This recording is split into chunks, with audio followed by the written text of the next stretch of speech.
So this is the last session for today, and I will ask all of you just to stay focused a little bit more. I know it's been a long day for all of you. My name is Siniša Apostolovski. I'm coming from the Agency for Electronic Communications. I have engineering background. The topic for the session for today is need for speed, broadband challenges, issues and trends. First, let me introduce key participants for this session. We have Ucha Seturi on the right. He is coming from the Small and Medium Telecom Operators Association from Georgia. Next to him we have Primoz Ursic. He is coming from the Agency for Communication Networks and Services of the Republic of Slovenia. So he is coming from the National Regulatory Authority from Slovenia. Next to him we have Bogdan Manolea, Association for Technology and Internet, Romania. And on your left side is Vladimir Ristevski. He is coming from VIP operator from Macedonia. As I already said, the discussion for this session will go around broadband access, or to be more specific, will be about the deployment of broadband networks capable of providing high-speed broadband access with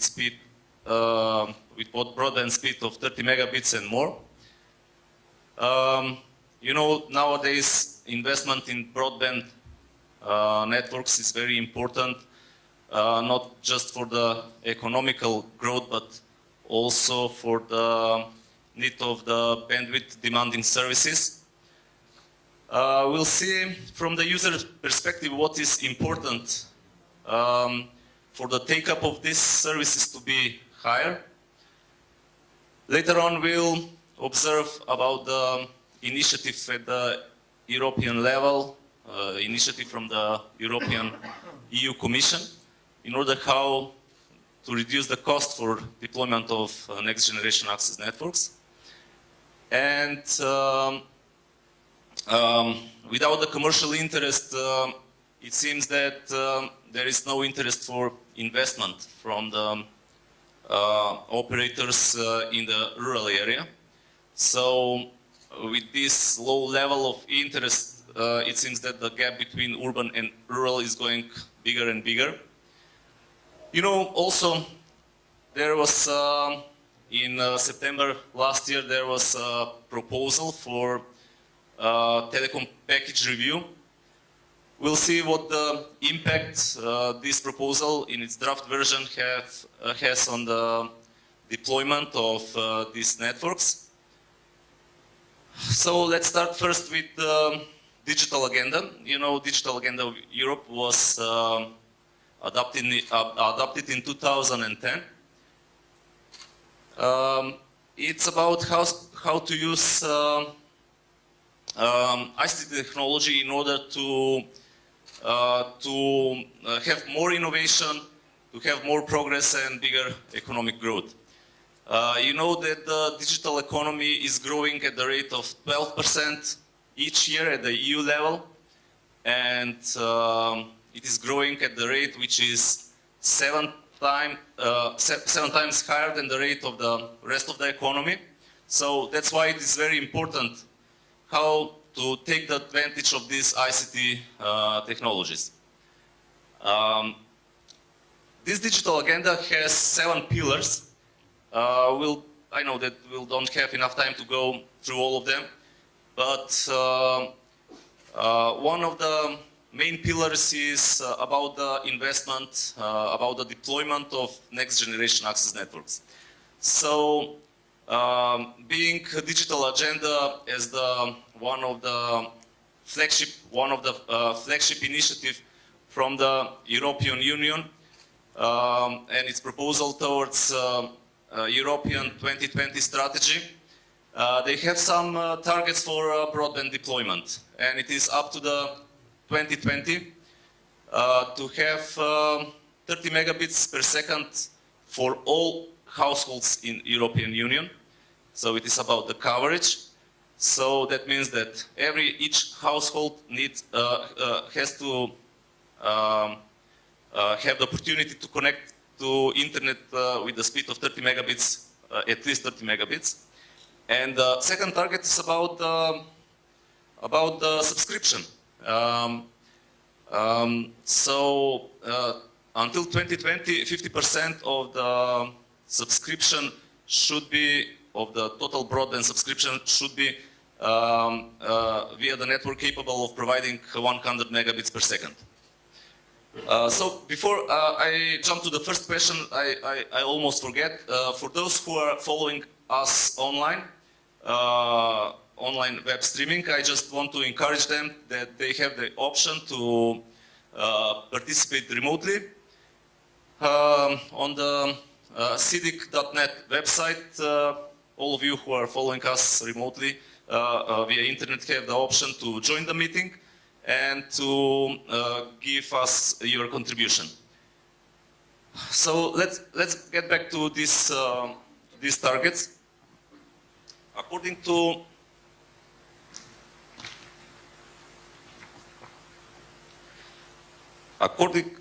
to scoreboard, which is available on the EU Commission website, EU Commission is measuring what have been achieved at the EU level against these targets. So the data that's available on this website says that 76% of the European homes can have access to speed, can have access to internet with a broadband speed of at least 30 megabits per second. So the first target, which was 100% of the households, until 2016, the level which is reached at the European level, at the EU level, is 76%. But on the other side,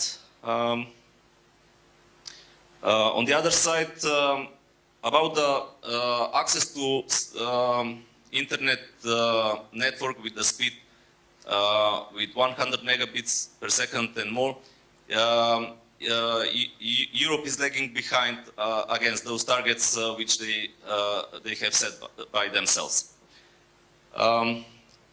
So Slovenia is, I would say, one of the leading countries among the other EU countries with the coverage of almost 80%, according to the data that I have found on the internet. So they have about 80% of the coverage with the networks capable of providing 30 megabits per second and more. But on the other side, it seems that the take-up is at the EU level. About 30% of the deployed network is already utilized by the active subscription. So I have a question for Primož Ursic. Can you say what are the obstacles, according to your opinion, in order to reach these targets? And can you share your experience how it is possible for Slovenia to have such a high level of broadband network coverage with 80% providing speed of 30 megabits per second and more? Hello and good afternoon, everyone. I will start with the good part, and that would be the good numbers, so 80 plus. I would say the key word in this case for Slovenia would be infrastructure competition. We have quite strong legacy network. Copper can take up to 80% out of this. We also have quite strong in cable coverage, which is 45%. And fiber optics is coming afterwards with around 40, if I'm not mistaken. So we have noticed a couple of interesting things going in Slovene investment part. Maybe I should go from start, though. I would just like to add, I'm the head of division for infrastructure monitoring department in Slovenia, so my part will be a little more on the investment and infrastructure, so I hope it won't be too boring. So one of the things that we noticed was some sort of an investment rush that was going on. So when we saw that alternative operators started to build fiber networks in cities, the incumbent came afterwards and started to build in the same cities his own network. So we came to the situation where we had the cities all of a sudden had multiple infrastructures based. We even have a situation in capital, in Ljubljana, for example. In some parts we have 7 different infrastructures built. Of course, if we go now to the uptake, you will have only 1 subscriber on those. So that's already part of the question answered. Bigger problem concerning uptake, or probably one of the things we will discuss today is why so low when you have an infrastructure built. And from our research that was done within the agency, we discovered that basically the speed is not at the top priority for the average consumer. The average consumer is mostly interested in price. So price is the key factor to this one, and second one is quality. Only around 10% of the people, if I'm not mistaken, pointed out that speed is the most important factor to their decision, or putting differently, around 80% of people decided or replied that they would not pay higher price for higher speed. So if they say we don't need higher, then we probably have to pose different questions in this case. And in fact, we have a situation where we have, I believe, around 50% of subscribers that are hanging in this time around between 10 and 30 megabits per second, which means they are quite well equipped. They are following, let's say, triple play as a typical thing today, but they don't see the need to go 1 step further. So this is probably the question that should be posed on the side of the operators in one case. How to make their investment make profit. We have heard today, I believe, from Nicola, why would we invest, or one of your friends? I would say that the question is a little different there. And maybe, if I may, in this case, if we go down back to South Europe in a way, I think we are experiencing the same problems here. We all know that we have quite a vivid geography. We have a lot of mountains, a lot of rural population, which is typical for the whole region. For example, we have, I believe, around 3/4 of all the settlements are rural. So that makes it less than 100 people per square kilometer. And well, simply, I think the ball is on this operator's side to say, how will I get my investment once it's done to make profit? And if I may touch you a little bit more, even though I'm a little afraid, because of the magic word that came up today, it seems that the OTT at this point is the largest, finds the largest need for higher speeds. So this is probably one of the topics to move on. Thank you. Yeah. Thank you. We have also here Bogdan from Romania, and probably many of you already knows that Romania has on the average very high download and upload speed based on the source crowding measurements, which are available on different websites. On some website, I already run into to some information that Romania is on the 3rd place, having only Singapore and Hong Kong ahead of Romania about the speed, the ultra-fast broadband speed.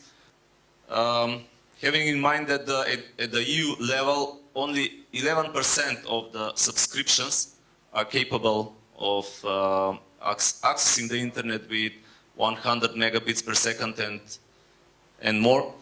In Romania, almost 35% together with Sweden of the subscriptions has the option to have internet connection with a speed of 100 megabits per second and more. Bogdan, so I would like to ask you, if possible, just to share your opinion about this phenomena in your country. Thank you, and thank you for the invitation. You know, there is this a wonderful book which is called Lying with Statistics. And I recommend you to read it from time to time, because if you read just the statistic and you don't read the footnotes, sometimes you get missed in detail. So that ranking that you said, it might be true for a few bigger cities in Romania, so like Bucharest or others, but it might be totally wrong if you're talking about the rural areas. And we need to have this comparison in mind when we talk about the host country situation. So what it is true is that generally in urban areas, the fast broadband subscriptions are very good. So according to the DESI report from EU, 70% of subscriptions to fast broadband, so over 30 megabytes per second, of the total subscriptions were fast broadband. So how did we get in this situation? I would say it's a similar answer to the one that we heard from Slovenia. That is a competition, sometimes even a cruel competition on the market. And I think it started with the years 2000, when a very flexible regulatory regime allowed anyone to create their own networks, which we called the network neighborhoods in the country. So at one moment, about 2003, 2004, there were more than 1,000 ISPs notified to the telecom authority. Now, of course, in the meantime, things have changed. A lot of the big operators have acquired the small operators. So now everything is in the hands of, let's say, 95% it's in the hand of 4 or 5 operators. But still the infrastructure remained, and to upgrade that infrastructure was not so difficult. However, what we also need to discuss, I think, is not only what the EU is showing us, so the targets. We need to go to that target. I think we also need to ask ourselves if that target is reasonable, and if that target is useful for us as a society. Because you need to ask yourself what kind of internet connection does a regular user needs at his household. Does he need a 30 megabytes, 100 megabytes, or 1 gigabytes? What would he actually do with it? In a few years ago, when they were talking about 3G, a person said that 3G stands for games, girls, and gambling. And I'm not sure how the 4G or the 5G would look in this direction. But speaking from my personal perspective, the only thing that consumes a lot of bandwidth, including on the 4G, is actually video content. So that is something that you really see the difference. Or if you're playing online games with a high latency and so on and so forth. But is that the regular user that we're aiming at? Well, if we're looking at the general aspect of the population, in the case of Romania, 45% of the population is in rural areas, is not the case. So I think that beyond what the EU puts, and it's not the EU, it's actually some politicians within the EU that sets as targets, we also need to think more realistically in what we need for our citizens, and what is the actual need at the citizen base level in terms of access to it, price, of course, and speed. And if we get the three together, I think we can get an correct answer. So yes, the situation right now is good, both in terms of prices and of penetration and subscriptions, but not in the rural areas, where it's a totally different discussions. And just to finish this, so as our colleague from Slovenia mentioned, also in the rural areas, if you talk and speak with people, it's not a problem of price necessarily, but it's mostly a problem of what do I do with it? Why would I use the internet? Do I have the knowledge to use the internet? And so on and so forth. Yes, thank you. We are quite aware that the gap between urban and rural is growing bigger and bigger, and we'll have a discussion about this later on. And also, probably we have a similar market structure like Bulgarian market. You mentioned that more than 1,000 operators are operating in your country. In today's presentation, before in the morning, I've seen that in Bulgaria there were about about 700, 800 operators, and basically they are operators providing local area network, LAN networks, the same computer networks which we are used to in our everyday lives, in our company, at work.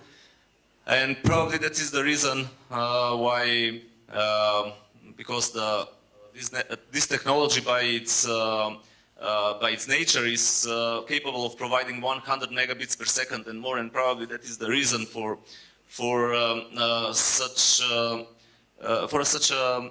high measurements which are available even on the EU reports or on the other websites. You have mentioned that it's always about the need for the end customer about the price, about the need, about the quality, whether they need such a speed or 10 megabits would be enough. But I would say about the other e-commerce services like online online purchasing of goods and other stuff. It's very important not for high-speed broadband take-up, but also for the regular broadband take-up, because at the EU level, about 66% of the citizens are buying goods online, and also about the online banking, about 60% of the EU customers are using online banking. There is something very important about this, and it's about the trust and the privacy and the security of the network. So I would say how much important are those factors to have a bigger take-up: privacy, security, trust of the networks? Because I'm asking you because you're coming from the civil society, I think it's very important for the end customers to have trust in the network, to have a network which is reliable, resilient enough. Yeah. So first to mention a bit about the correlation between e-commerce. I've been last week at an e-commerce conference, so I was talking in another capacity. But I don't think there is a correlation between the two. So I don't think there is a correlation between the broadband coverage and the broadband access and the increase of e-commerce market. There are other factors that intervene with e-commerce. The payment system, it's the trust in e-commerce stores and not in the ISPs, which is a totally different story. It's the ability to pay with your credit cards or with other payments that are very easy to use for a regular customer. And also, I think that has nothing to do with the internet, but it's important for e-commerce. It's actually the postal services and how fast and in good shape does the good is being delivered. This being said, what happened in Romania, maybe that's interesting also from a broadband point of view and a mobile broadband point of view, is because of the good mobile broadband penetration, actually nowadays about 50% of the users of a typical web page see your web page from a mobile. So there is a huge push for your website to be mobile friendly. And also in terms of e-commerce stores, I think nowadays so for the biggest e-commerce store, about 25 of the online purchases are made from the mobile, which makes more complicated in order to think if you do an app or whatever. But so I think in terms of this, we need to look at other factors that could influence the broadband. And I think that privacy and security are part of that. But I think privacy and security are something that they need to come together with the service that is being provided by the operators. And of course, the operators have an obligation to ensure the confidentiality of their communications.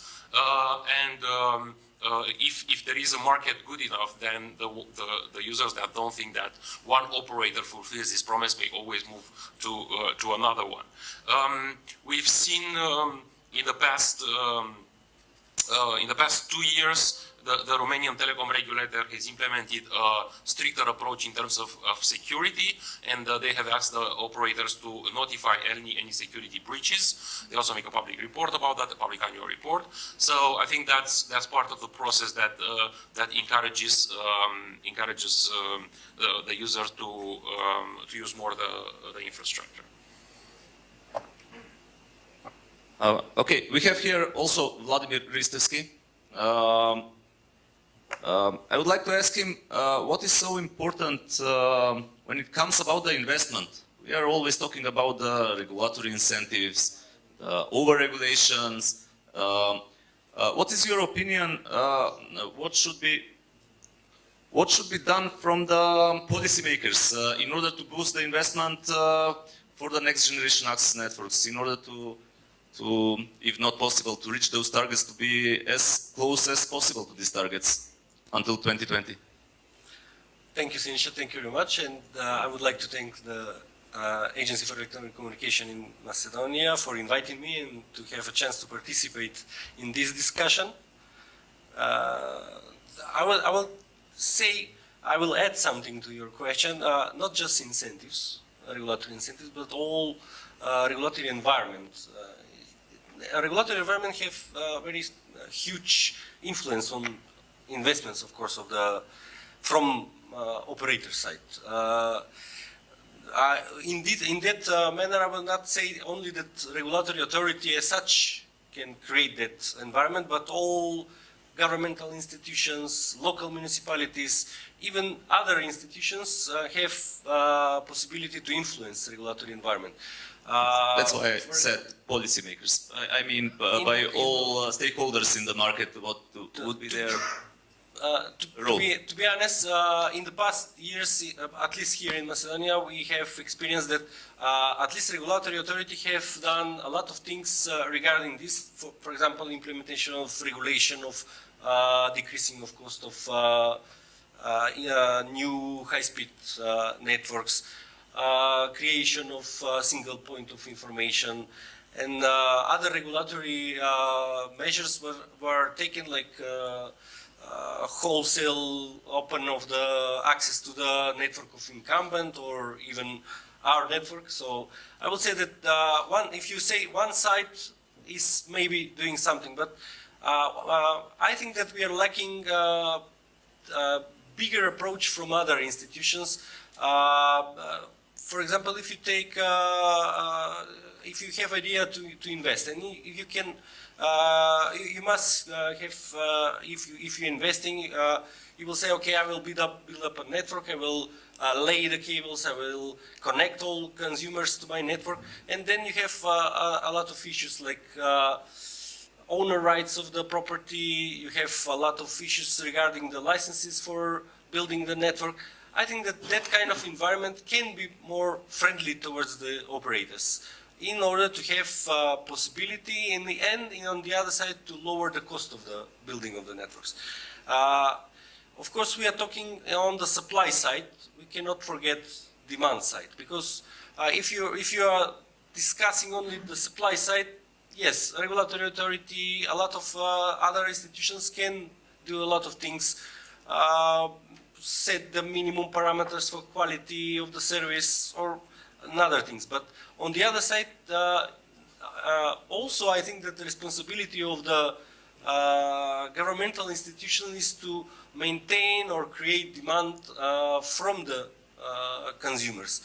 For example, if you can create environment when I don't know, digital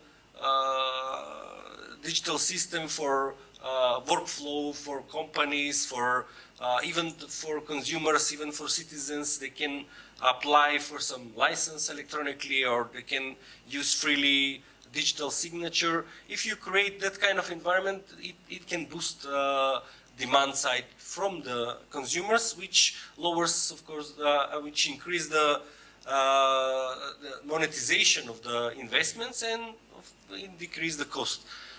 So there are a lot of things that can be done, but we are just hoping that soon we'll see a lot of progress in this. There will be more initiative about this. And before I ask the audience if they have any question, I would like just to get back to Bogdan with one more question, because he mentioned about the price, the quality. I think it has something to do with the competition, and I would like to ask you, what is your opinion? How much competition is important in order to get better innovation, better quality of the service, better price of the service, and also one very important topic. I would like to ask you, what is your opinion, also coming from the civil society, what is your opinion about net neutrality? Because it seems like that the net neutrality that we are talking a lot about these days is very important, not just for the end customers, but also for the service providers, just to have the traffic flow to be treated equally from the operators, just to provide a better services to the end subscribers. Thank you. So on the first part, I think competition is crucial, and not only competition between the players in the same market, but also on markets that can compete one another. What we saw in our case was that the take-up of the 4G in certain big cities made some consumers give up on some of the subscription that they have on a fixed telephone or fixed broadband, because that was no longer interested. So I think that the regulator needs, and I'm pretty sure that they do, they need to take this into account whenever they assess the market for competition reasons.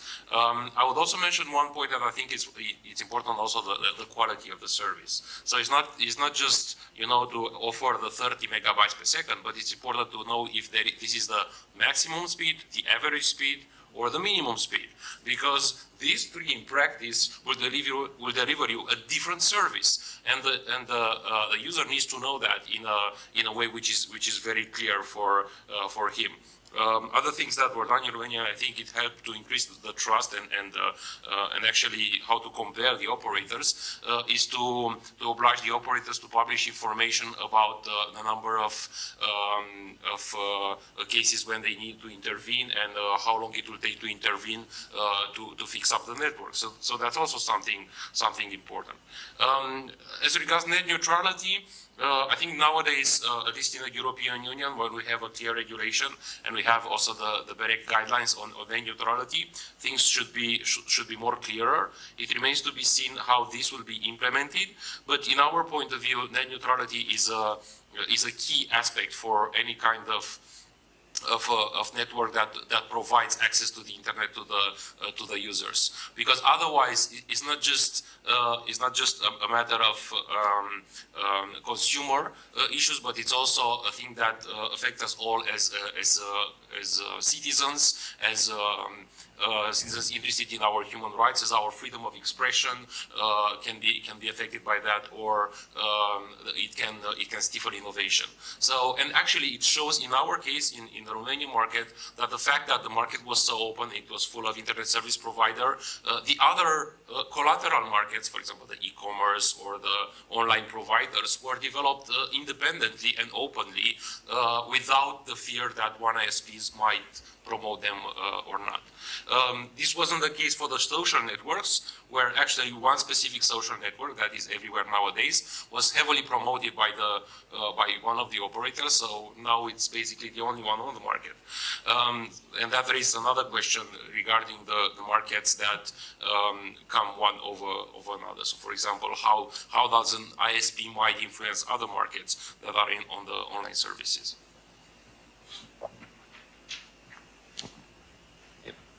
Thank you.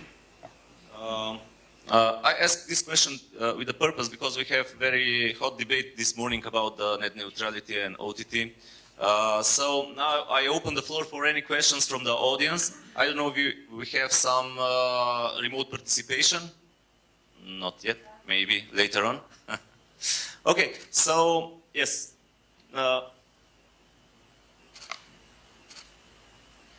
You just may ask the questions, you can share your opinion, whatever it is. I encourage you to get involved and to contribute to this session. Thank you.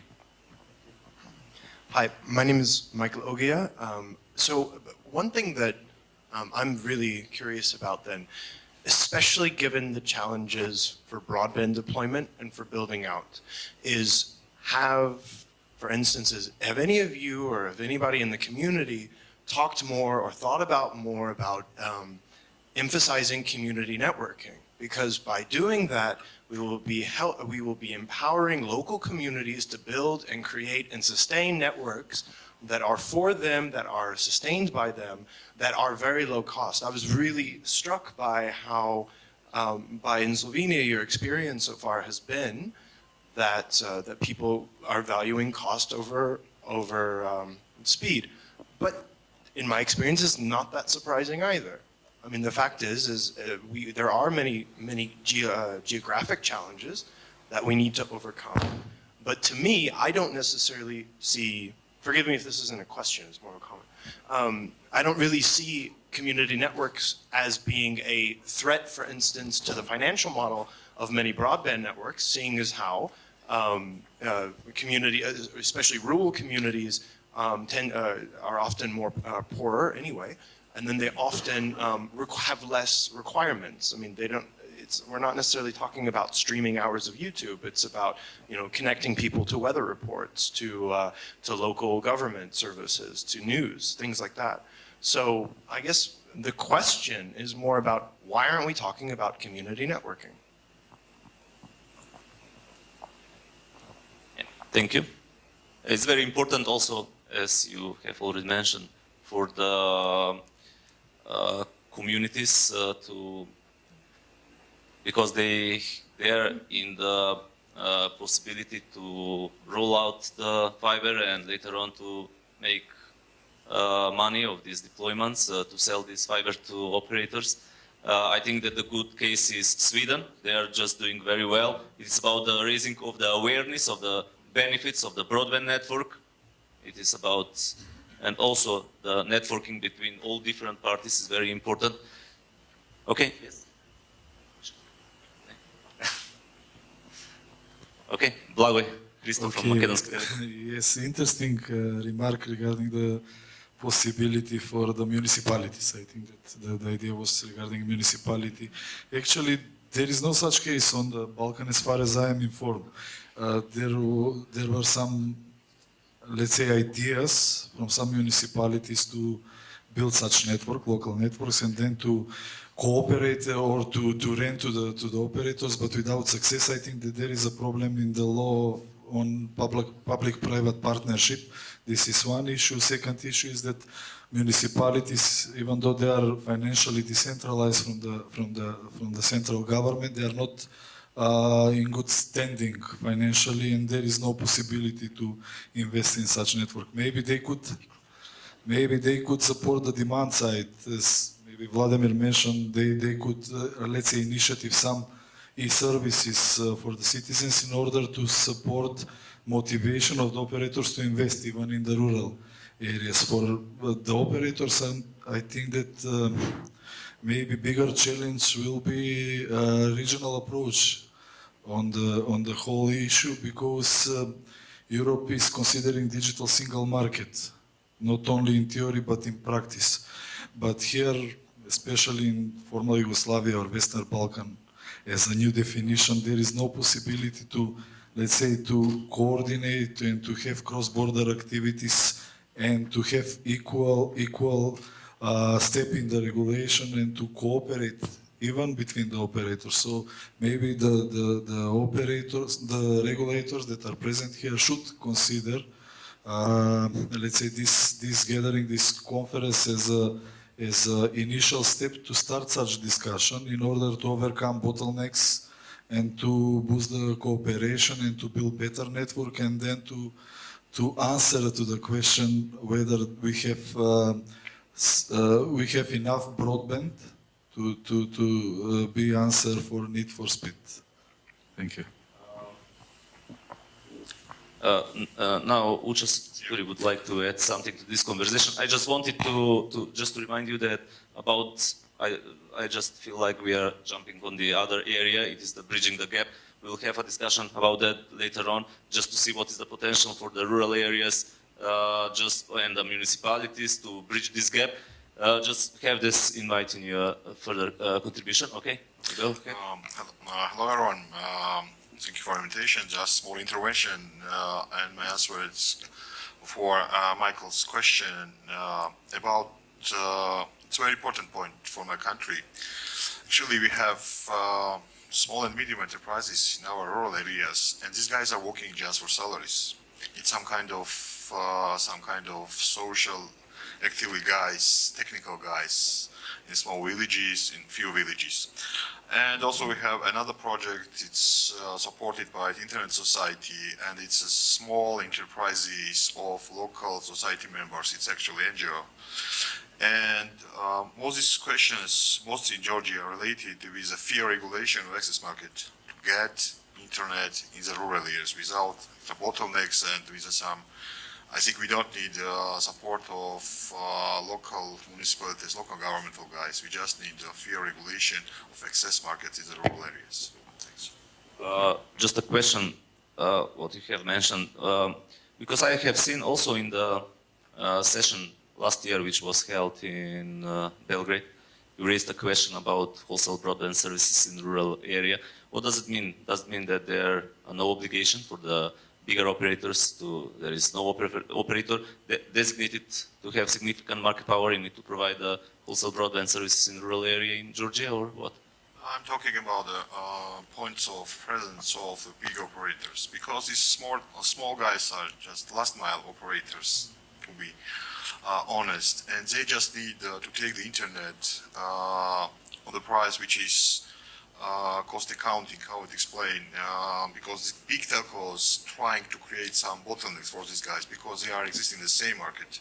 They are vertically integrated and they're trying somehow to create some barriers for the small guys. We have a question or whatever it is, opinion from Dragan Špujnovski, OneWeb operator. I'm not surprised that the discussion of Mr. Uršić regarding the sensitiveness of the customers in relation to the speed or to the prices attracted a lot of attention to the public here, as well as I see the comments in the screen there. It was previously displayed on the screen. Actually, it is pretty disappointing to hear that in 2017 that the target for the such, let's say, aggressive targets set by European Union are not really the correct one. Actually, we recognize in 2017 that the speed maybe should not have been that aggressive as the price targets should have been. I remind very well during the setting of these targets, it's okay, it's a direction probably, not the mic. It's okay. So I remember very well. First, there was a huge discussion among the European Union policymakers and regulatory agencies on one side, and ETNO on the other side on this issue.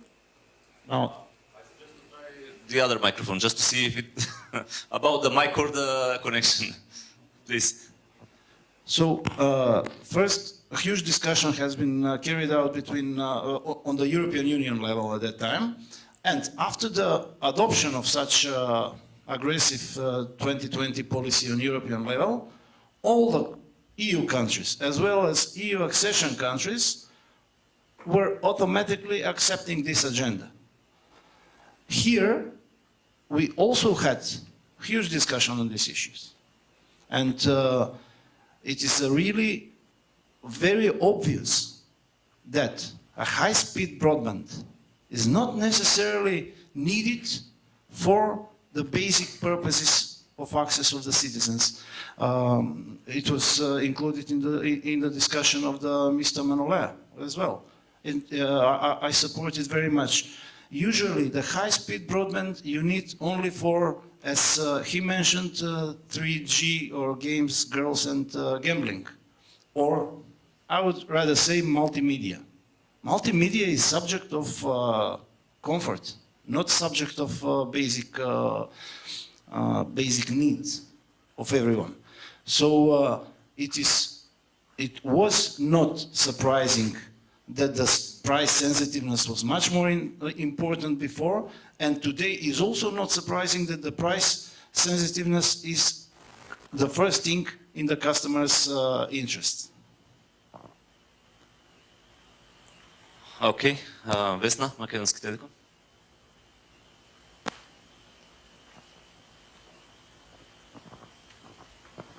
I just want to, hi everyone, I just want to share my thoughts on the topic. I'm working on the wholesale department, so maybe just to stress another view of the capacities needed and the usage of on the internet, on the subscribers, maybe not from a single consumer point of view, but from the operator and an internet service provider point of view, which are the segment that I'm working in.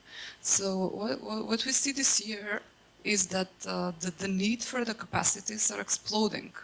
We see the doubling and tripling of the capacities on top of the projections that we have for this year. So definitely I disagree that in rural areas people only need to see weather forecast or some basic connection with the municipalities. All over, people have need to be globally connected, to be on social networks. Even the type of content is changing. The videos are going HD. So in order to serve all this capacity and all this data boom, the need for speed is tremendous. So it's not only a matter of infrastructure, the physical infrastructure, but also core infrastructure, the routers needed, and the whole IP core network to support it. My point is to have this ecosystem, to keep this ecosystem alive. There must be some modus of working must be put in balance, because the need for investment are just increasing with exponential speed. So for everything to function, we definitely need to find some modus of working. Thank you. Before we jump to the second area, I would like just to Bogdan to he has something to add.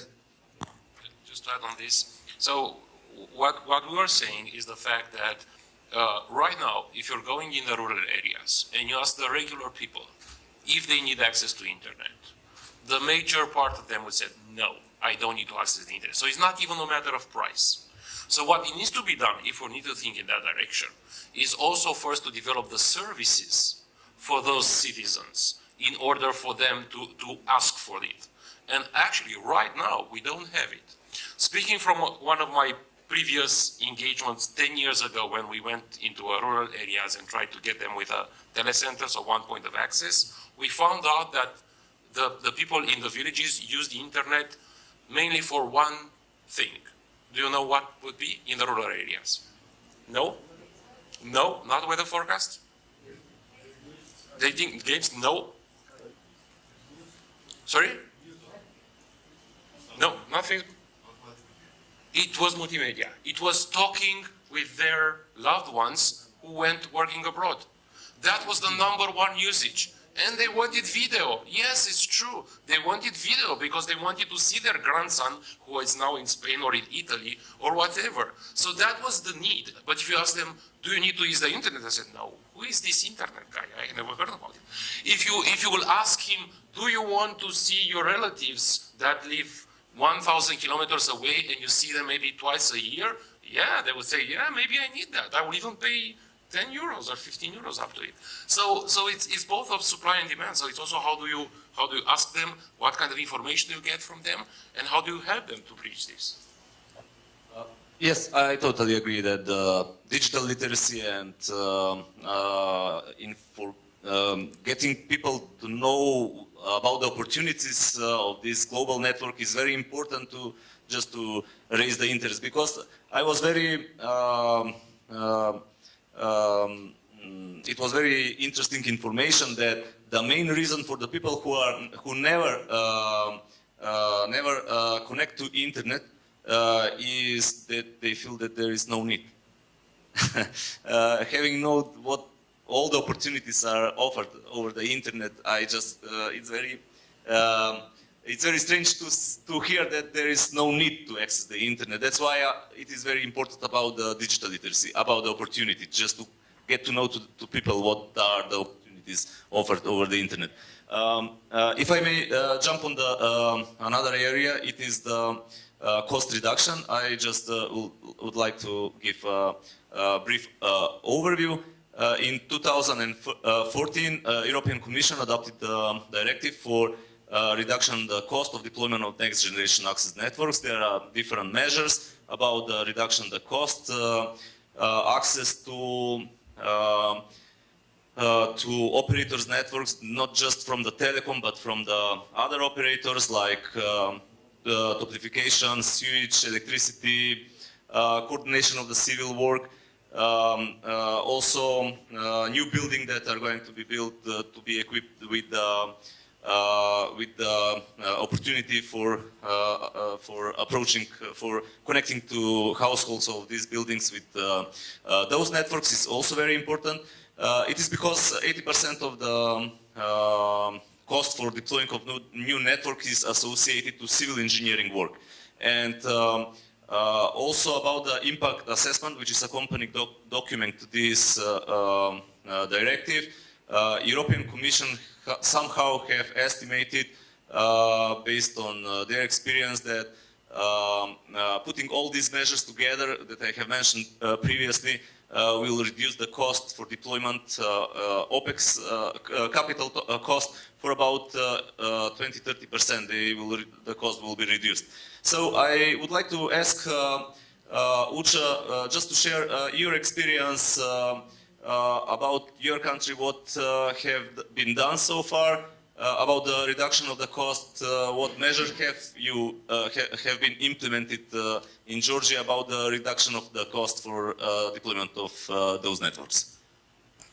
Okay, thank you again. It's my pleasure to be here and participate in this event. About the answer, yes, Georgia have some duties and agreement with the European Union and amendments the legislation regarding of the infrastructure sharing, reducing some costs for building the new broadband networks is existing, but it's not a law. We have a draft for at least 1 year, but without any results.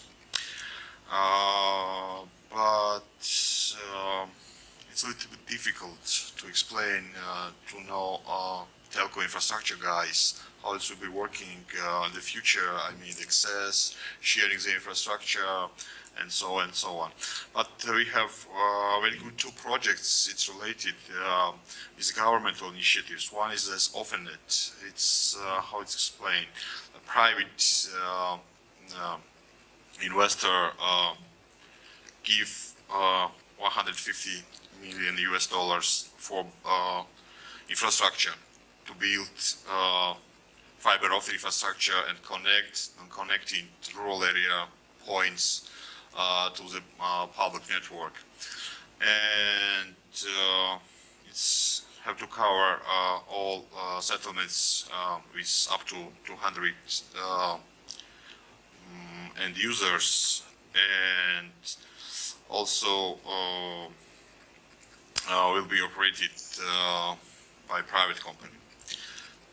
And also we have, and it's this information also related with the previous discussion, how to encourage end users to clear understanding, because access to the internet is it's not just service, it's a very important service for the future, for development of these guys, and it's related with the United Nations Millennium Goals.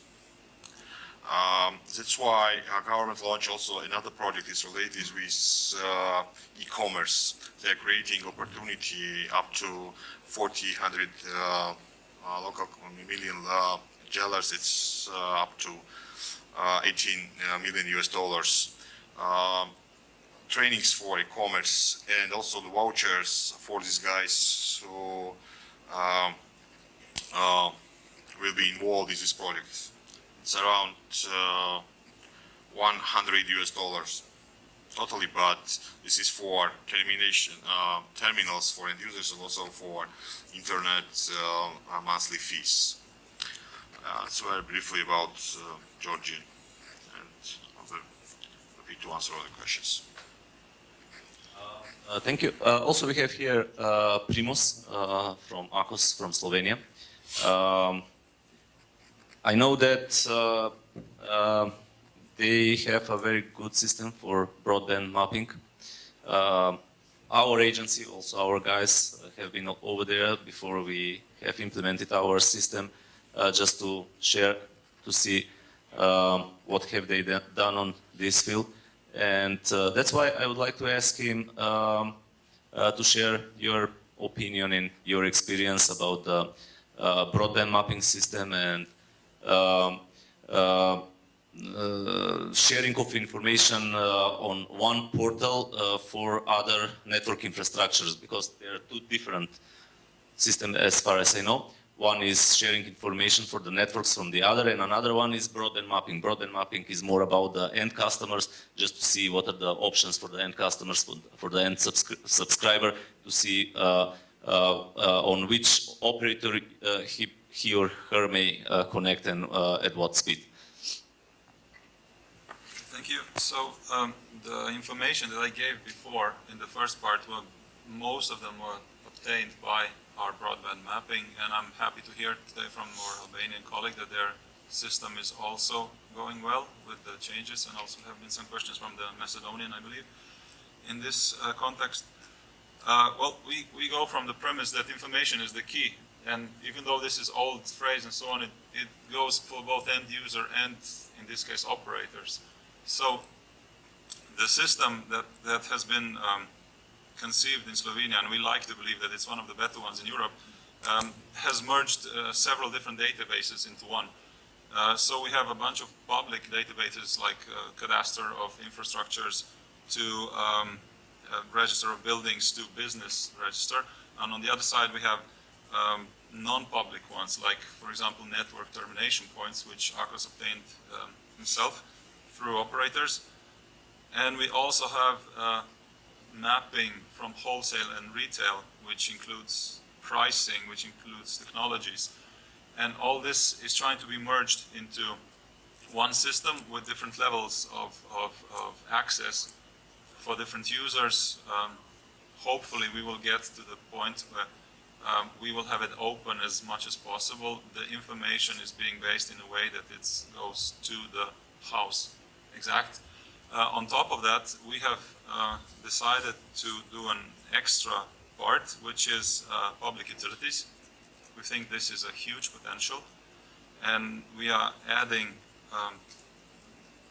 as much as possible of other public infrastructure in this, may it be electro distribution, may it be sewer system, everything that may help in this case, above all operators, how to lower their costs. Ducts, empty ducts, for example, which in property of electro companies or something, can be a huge potential for lowering the costs. That's one of the new parts, and the second new part is to actually add into this geo-information system also the planning of the future building works. One of the solutions that Slovenia had even before the cost reduction directive came out was exactly this one. We had a system of notification of planning of future infrastructure buildings. That was going for both electronic communications and utilities. So as the system goes at this moment is that we get practically all possible infrastructure investments notified to the agency, and we publish them. Together with that time, we also require from them to issue out some sort of a call out to come and co-invest. So in this case, if we have someone that is interested in co-investing, which means operators, the original investor has to comply, has to try to work in a way, or plan at least, that this co-investment will be possible. And if we're talking about public money, if there's public funding in the background, in that case, they are even obliged to add duct system that is capable of handling possible electronic infrastructure. So all of this we are trying to include into our mapping system. Hopefully we will have, in this part too, we will have visible for public and especially operators, actual mapping of how this plant works will be, where on the territory will be, and if they're able to combine this with existing capabilities, this can mean a huge incentive to them to get their costs down. So this is one of the cases that I think can be used in other countries as well. As far as we know, some of the countries are using similar, and I'm strongly suggesting to look into it. So, thank you. Thank you. When it comes about the directive for cost reduction for deployment of next generation access networks, for example, in Macedonian market, I believe that more or less this directive have been transposed into the law for electronic communication and other secondary bylaws. Also, this single information point which you were talking about was also up and running since since 2015. So the data from the cadastre system via web services are published on this single information point. Also about the coordination of the civil work, any operator who is network operator who is interested to build a network in certain area has the obligation 6 months before starting with the actual ground job to publish the information and to notify the agency about their intentions. So there is a possibility for coordination of with other operators about the civil engineering work. But although it has been transposed and the single information point is up and running, somehow I don't know. I feel that there is something we could do better here in Macedonia. So Vladimir, I would like to hear your opinion. What is missing? Why it's about the quantity of the data? It is about the quality, accuracy of the data that is provided, because it is something very important to have reliable data on this system. It seems that the operators are not believing in the accuracy of the data in this system. What is that we may do better here in Macedonia? First of all, it is a good thing because the regulation is transposed in the law and even in the bylaws. Single information point is created, but to be honest, I think that the job is not yet finished. That's you have correct opinion that we are not using as we should be using as operators, of course. I think that this is not only one reason for that. One reason is because we feel that there's a lack of informations. We cannot clearly see accuracy of the information. We know that the layers of the single information points are gathered from the state cadastre, but we don't have enough infrastructure information into this system. That's only one thing. The other thing is, for us it was a good idea when we were submitting our data to the agency previously, and I think that the new changes in the bylaw they are in good way, because still now we have the same obligation. But we think that maybe we need to have more proactive approach from the regulatory authority regarding the collection of the data, regarding the publication and verification of the data. Of course, the other thing what I think it has to be done is your promotion of this already up and running system, and not all of the operators are well informed about the existence of this single information point, and that is one reason why it doesn't contain enough data to be largely used. So we are expecting more promotion from the regulatory side regarding this. Okay, thank you. Do we have any questions, any contribution from the audience here regarding these cost reduction measures for deployment of next generation access networks? Maybe from remote? Yeah, Primos, please. Sorry. Question about the liabilities of the big telcos. Do they are responsible to introduce other information about their plans, future developments for 3 years or not? Responsibilities of Macedonia? Only 6 months ahead, not 3 years ahead. About the planned civil work, if you are asking. They have only 6 months prior to civil, before the commencement of the civil work. They need to notify the agency about this.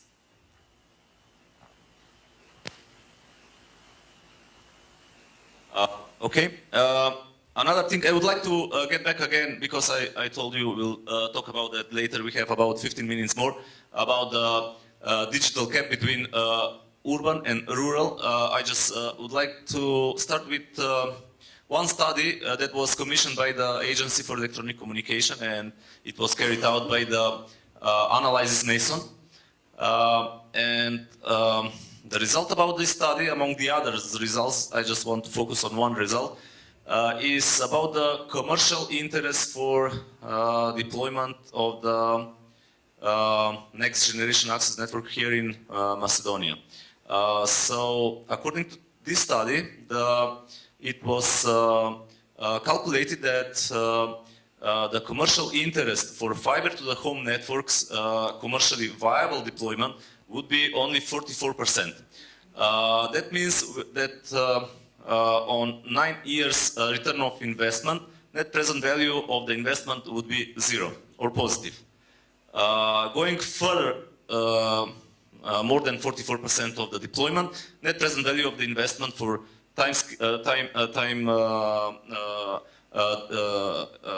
interval of 9 years, 9 years return on investment, net present value would be negative.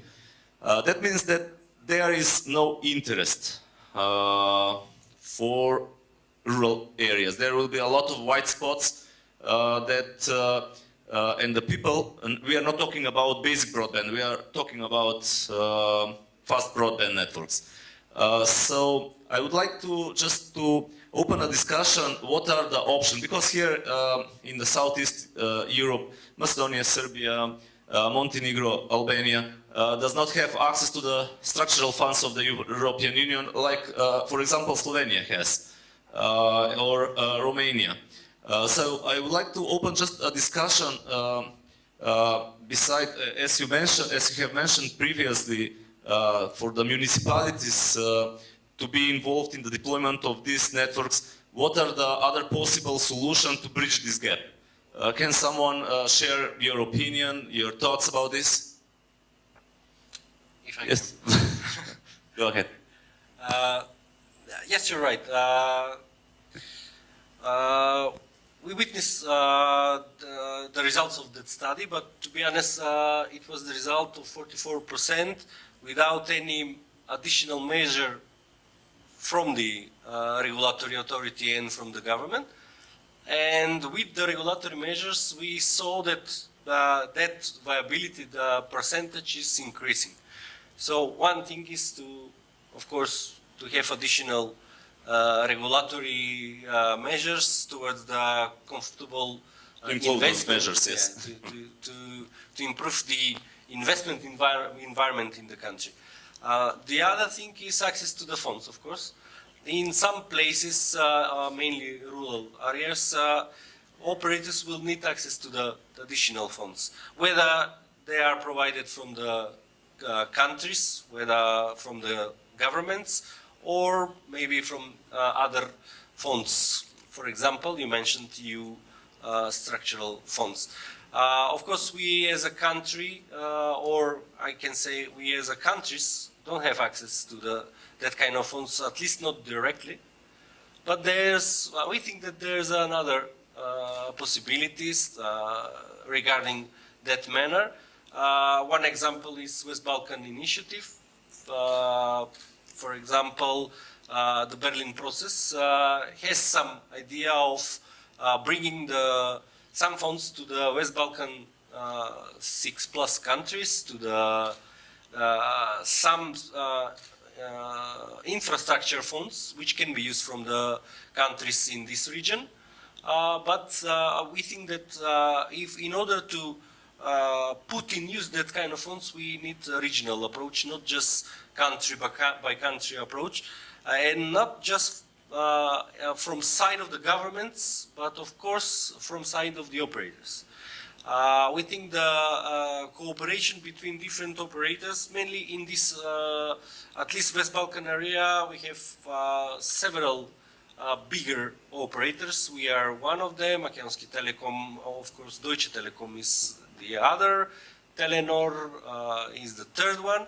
Maybe we think that cooperation between operators present in the West Balkan and cooperation together with the governmental institutions, national regulatory authorities, policymakers, ministries and other which can be involved, it can be very productive. It can open the new fund streams to this manner. Thank you. Yes, there was. I just before a few weeks we had a meeting about that regional initiative. It was a study carried out by the World Bank about the regional need for interconnection between different countries and using the electricity network in order to achieve this goal. Yes, okay, Dragan would like to. Slightly simplify what Vladimir very well said. Building infrastructure, whatever kind of infrastructure, in rural areas or in areas where there is no commercial interest for that, is subject, first of all, of incentive. First of all, somebody who needs that has to give some incentive for such kind of infrastructure. If the state want to have equal development of the rural and urban areas, or to decrease the digital gap between those areas, then let's start off itself. Let's invest in that. Okay, if there is no enough funds for investment, there are available funds on the European level, there are other available funds for that kind of gap, but first of all, they have to start making incentives for the entities who can do that.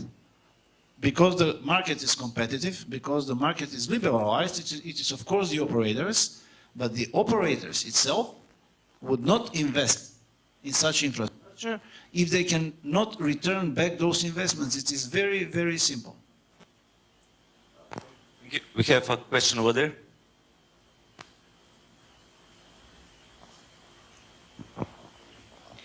I'm confused about the statements about the demand for internet in rural areas, if there is one or not.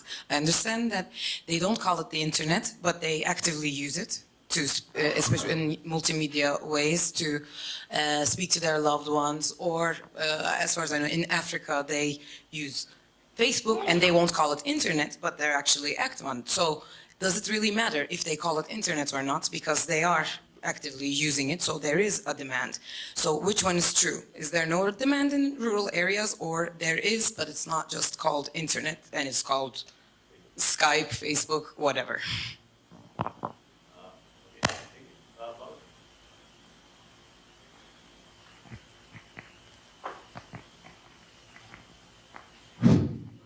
Okay.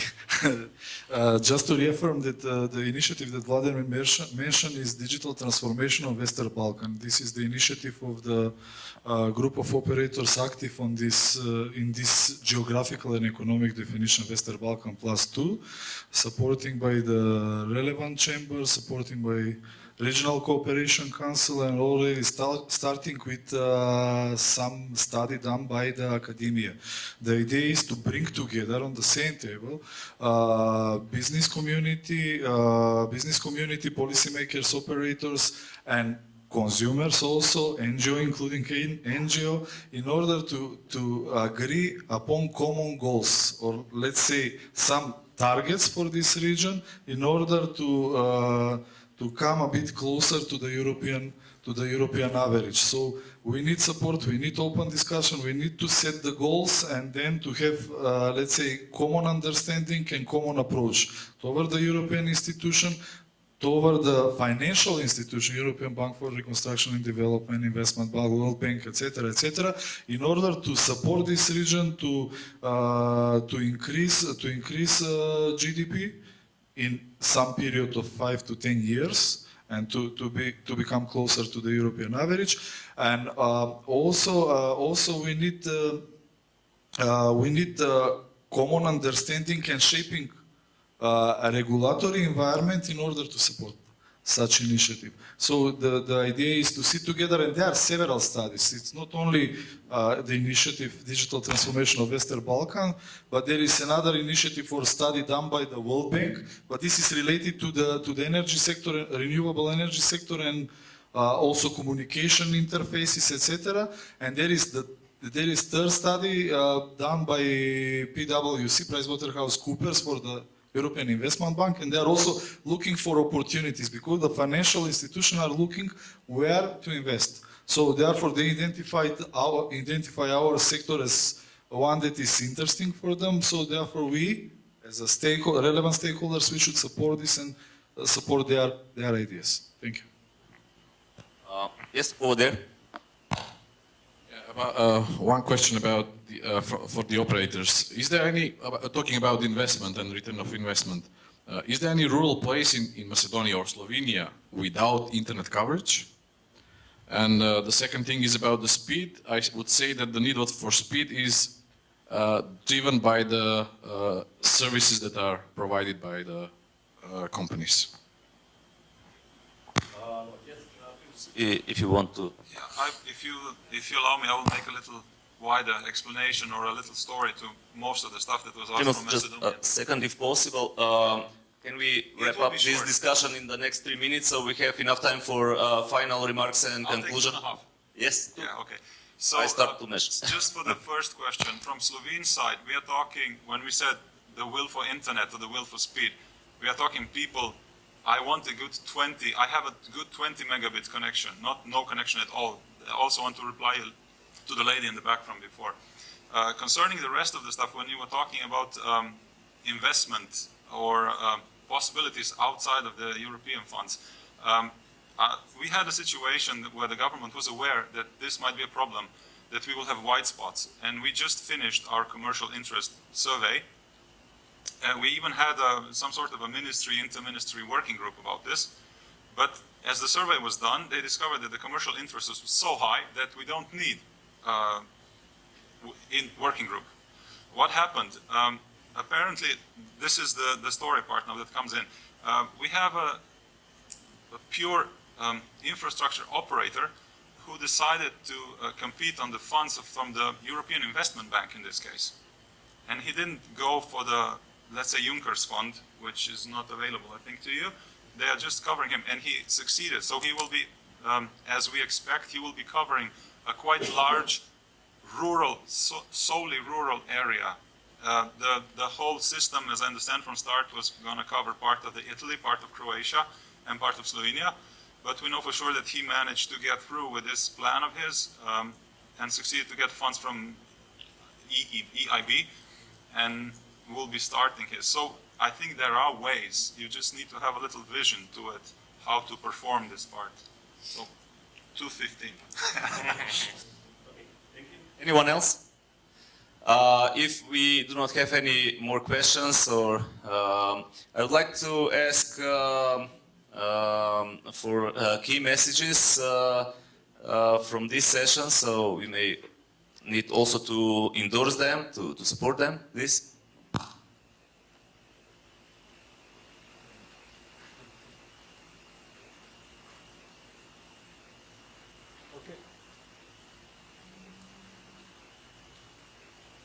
One, two, three, four, five. Yes. Okay, so we've walked down the discussion into 3 key messages. You can add some more. I mean, the discussion was broader, but we think it resided. It's coming to you. The microphone is tired as well. Tired. Okay, so as I said before, the discussion was broader, but we think we've narrowed down into 3 key messages. The first one is competition is important, but the government must create suitable market conditions for the development of access speeds and online services. The second one is that access speeds need to be defined clearly. There was that piece about maximum, average, and minimum speed. And the third one is services create demand for access and need to be promoted via, telecoms and service providers. If there's any key message we left out? No? Yes? No more remarks, so approved. Okay. Consensus. Okay. So I just want to thanks to all of you, also to key participants.